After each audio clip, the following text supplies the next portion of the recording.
Hello viewer, welcome to Raghunandan money.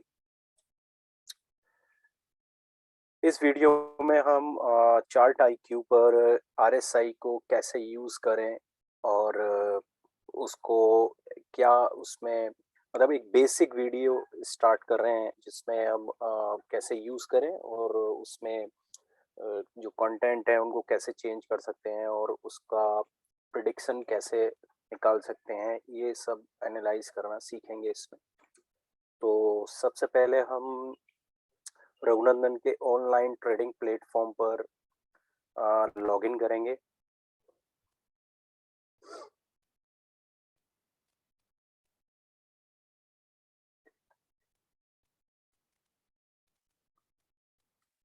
अब यहाँ पर कोई स्क्रिप्ट सपोज एसबीआई को हम ओपन करते हैं,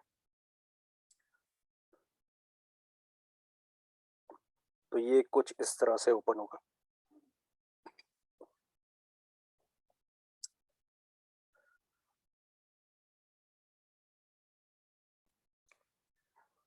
ये सिंपल चार्ट है। अब ये कैंडलस्टिक चार्ट है और अब हम इस पर इंडिकेटर ऐड करना और फिर उस पर किस तरह से हम उसके कंटेंट्स को चेंज कर सकते हैं या उसकी वैल्यूज़ में तो चेंज करके हम अ, अपना एक इंडिकेटर को मॉडिफाई करके अपने तरीके से उसको एनालाइज कर सकते हैं। तो अभी जो हम सीखेंगे वो आरएसआई इंडिकेटर यानी कि रिलेटिव स्ट्रेंथ इंडेक्स, जो काफ़ी इम्पोर्टेंट इंडिकेटर है और कॉमन इंडिकेटर है। आप जब भी देखेंगे तो ये इंडिकेटर आपको बहुत जगह देखने को मिल जाएगा और ज़्यादातर सभी सॉफ्टवेयर में ये अवेलेबल रहता है टेक्निकल एनालिसिस में। तो सबसे पहले हम उस इंडिकेटर को कैसे ऐड करें, तो यहाँ पर हम जाएंगे स्टडीज़ में। ये चार्ट आईक्यू आपके सामने खुल गया है जो रघुनंदन के ऑनलाइन ट्रेडिंग प्लेटफॉर्म से हम एक्सेस करेंगे। तो सबसे पहले स्टडीज़ में जाएंगे। यहाँ पर जो भी इंडिकेटर है, जैसे कि अभी हम आरएसआई यूज़ कर रहे हैं, तो आरएसआई ठीक है ना, तो RSI relative strength index open हो जाएगा। ये देखिए नीचे आ गया है, ठीक है। अब इसमें हम क्या क्या देखें और हम इसको कैसे सेटअप करें, वो सब सीखना है सबसे पहले। तो फोरकास्टिंग बाद में, पहले उसको यूज़ कैसे करना है और कहाँ से उसकी प्लॉट करके हम उसके कंटेंट्स जो होते हैं उसमें और जो उसकी वैल्यूज़ होती हैं उसको कैसे एडजस्ट करके हम अपना एक अलग एनालाइज का तरीका देख सकते हैं। तो सबसे पहले ये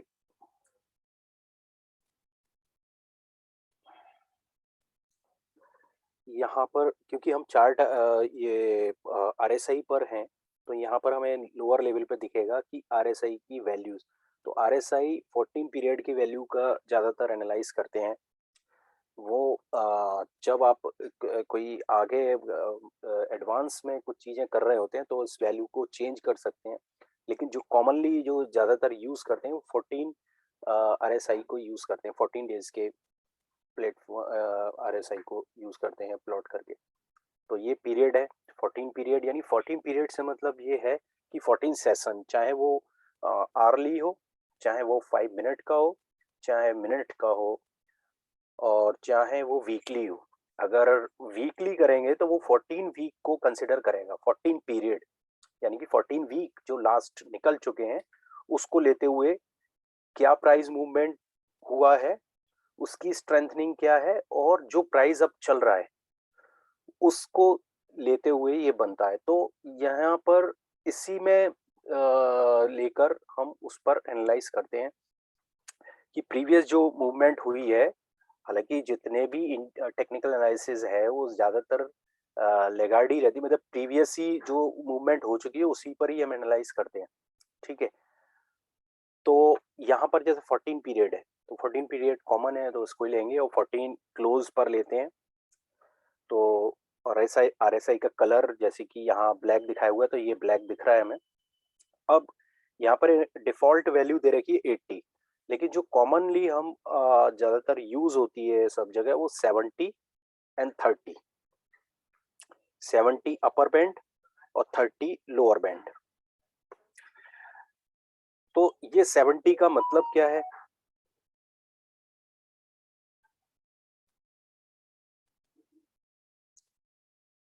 ये 70 का मतलब ये है कि आरएस मतलब जो अगर प्राइस अपसाइड जा रहे हैं तो वो जो प्रीवियस ट्रेंड को देखते हुए वो प्राइस कैसे है, यानी कि ओवरबॉट में जा चुके हैं, मतलब बहुत ज्यादा बाइंग होने के कारण है ना, एक ऐसे जोन में जा चुके हैं कि जहां से कभी प्रॉफिट बुकिंग आ सकती है।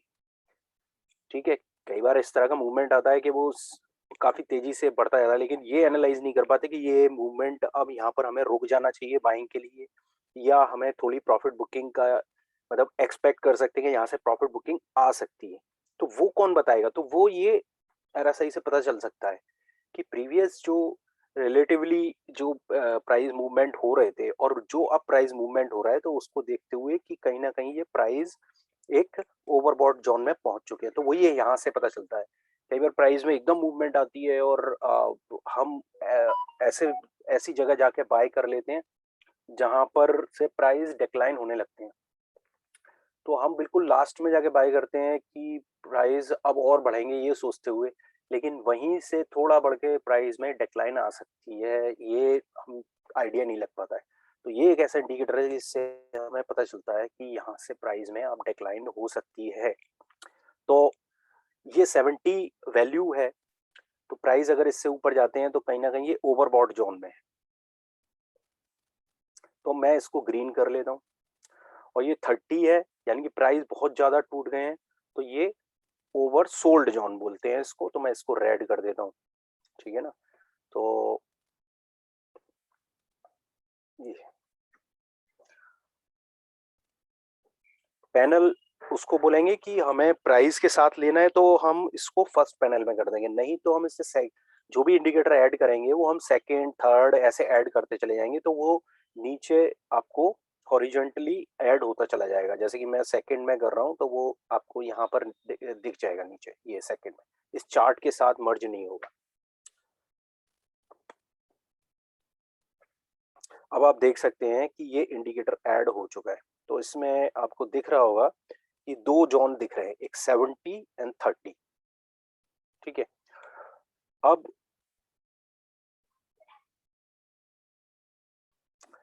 जैसे कि ये मैंने 5 मिनट का चार्ट लगा रखा है जो आज का है। SBI ने एक मूवमेंट ली थी, तो हमने देखा कि प्राइस यहाँ से मूव करने लगे, तो प्राइस ओवरबॉट जोन में एंटर कर चुके थे। तो ओवरबॉट जोन का मतलब ये नहीं है कि अब प्राइस और नहीं बढ़ सकते, पर हमें ये देखना है कि ये एक ऐसा जोन है कि हमें कॉशियसली ट्रेड करना है, स्ट्रिक्टली स्टॉप लॉस के साथ। तो वो अगर इस जोन में है तो हम बाय तो करेंगे, पर हम एक स्ट्रिक्टली स्टॉप लॉस के साथ बाइंग करेंगे। तो यहाँ पर जैसे ही ये एंटर हुआ तो हमें कॉशियस हो जाना चाहिए और ट्रेड ट्रेंड के साथ करेंगे, पर कॉशियसली करेंगे, क्योंकि बीच बीच में आप देख रहे हैं कि जैसे जैसे ये हुआ है वहां से प्रॉफिट बुकिंग देखने को मिली है। ये देखिए,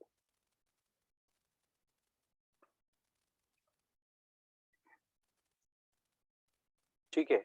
कई बार आप देखेंगे कि जैसे कि जनवरी 7 को प्राइस में एक ब्रेकआउट हुआ था और आप देख सकते हैं एक अपसाइड मूवमेंट बनी थी।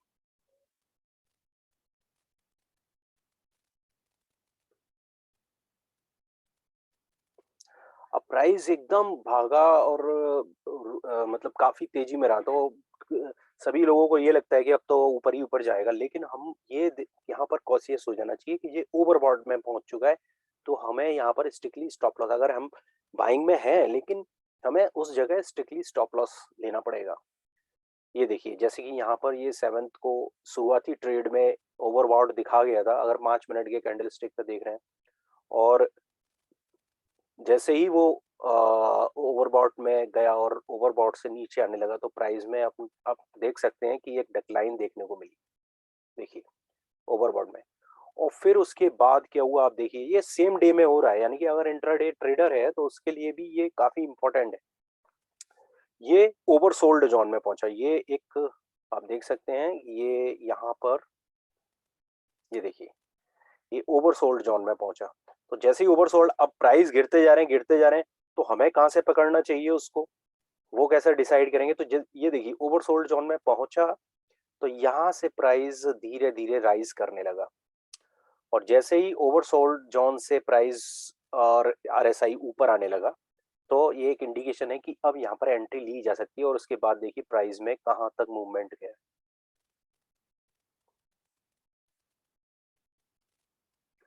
ये मैं रिसेंटली यानी कि 7 जन यानी कि एक दिन पहले की बात बता रहा हूँ, और ये आज का मौसम आज का है।